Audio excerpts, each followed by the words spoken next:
Salam sejahtera, terima kasih kerana bersama dengan saya di Nazilin Unity Channel. Perbicaraan kes Najib itu adalah satu keputusan yang ditunggu-tunggu oleh ramai netizen. Adakah 3 pertuduhan pengubahan wang haram Najib akan digugurkan? Semuanya ini akan diketahui pada esok hari Selasa. Adakah 3 pertuduhan pengubahan wang haram 27 juta ringgit terhadap Najib akan digugurkan? Mantan Perdana Menteri Datuk Seri Najib Razak akan mengetahui sama ada permohonan untuk menggugurkan 3 pertuduhan dalam kes SRC Internasional pada hari Selasa ini.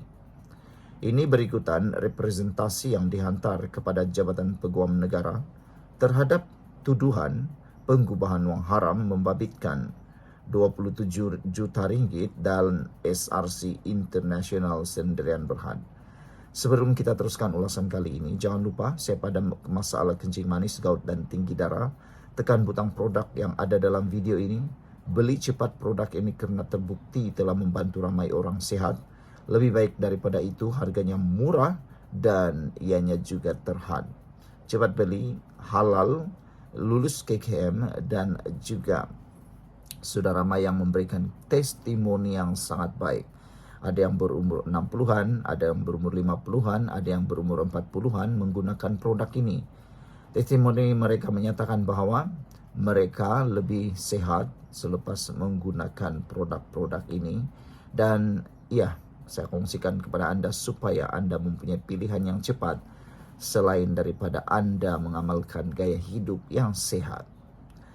Pada prosiding terakhir Najib yang berlangsung pada 10 Mac, Timbalan Pendakwa Raya Muhammad Ashraf Adrin Kamarul memaklumkan kepada mahkamah bahawa representasi tersebut belum diputuskan lagi.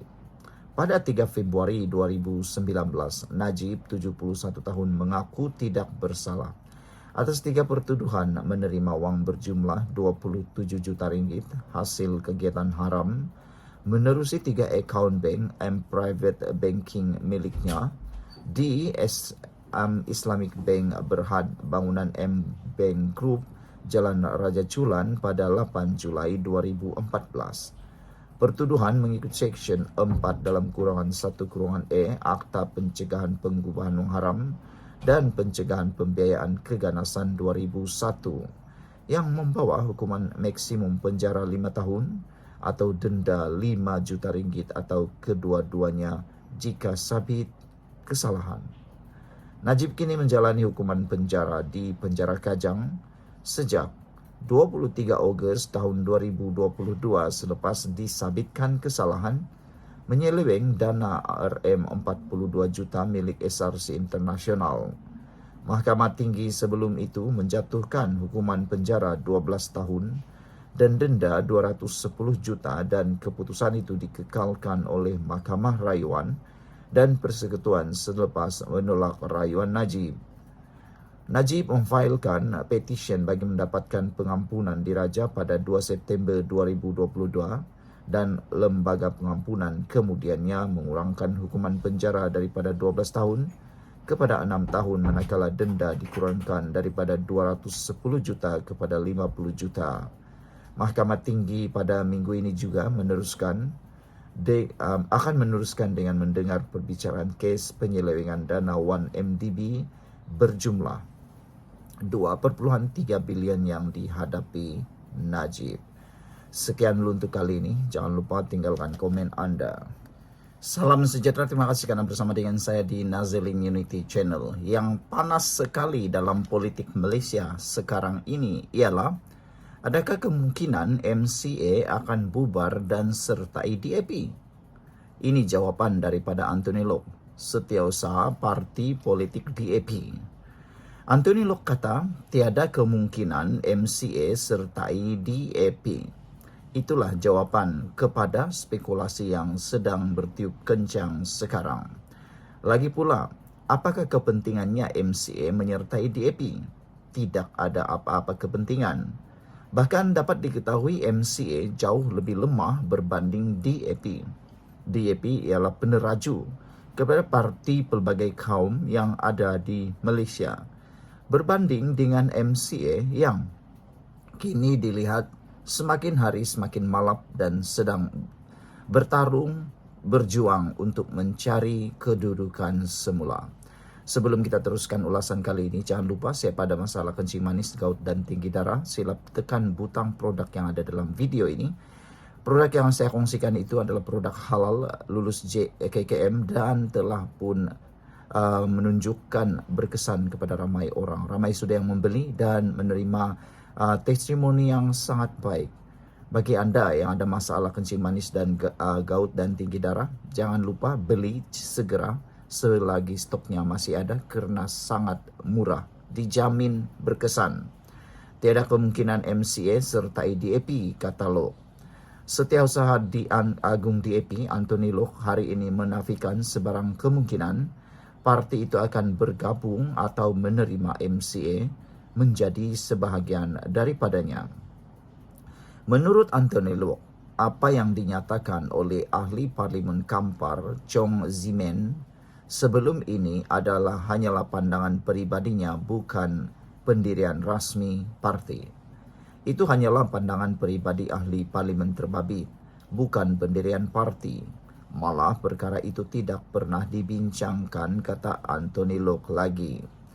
Jadi saya tidak merasakan ada kemungkinan perkara itu berlaku, katanya. Dia boleh bagi pandangan, tapi bagi saya yang pertamanya, ini bukan pendirian parti dan kedua, saya tidak nampak ada kemungkinan seperti itu, katanya seperti dilaporkan harian Metro. Anthony Loh yang juga Menteri Pengangkutan berkata demikian pada satu majlis kementeriannya di Seremban.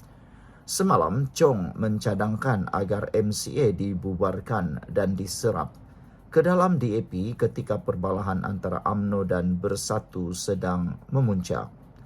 Dia berkata, cadangan Presiden Bersatu Muhyiddin Yassin agar UMNO dibubarkan dan menyertai Bersatu lebih sesuai ditujukan kepada MCA.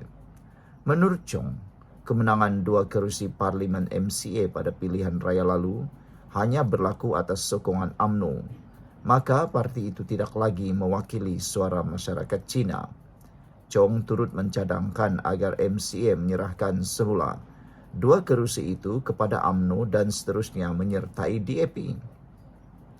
Terdahulu, kenyataan Muhyiddin dibuat sebagai maklum balas kepada cadangan asal daripada veteran UMNO yang mencadangkan pimpinan Bersatu membubarkan parti itu dan kembali menyertai UMNO.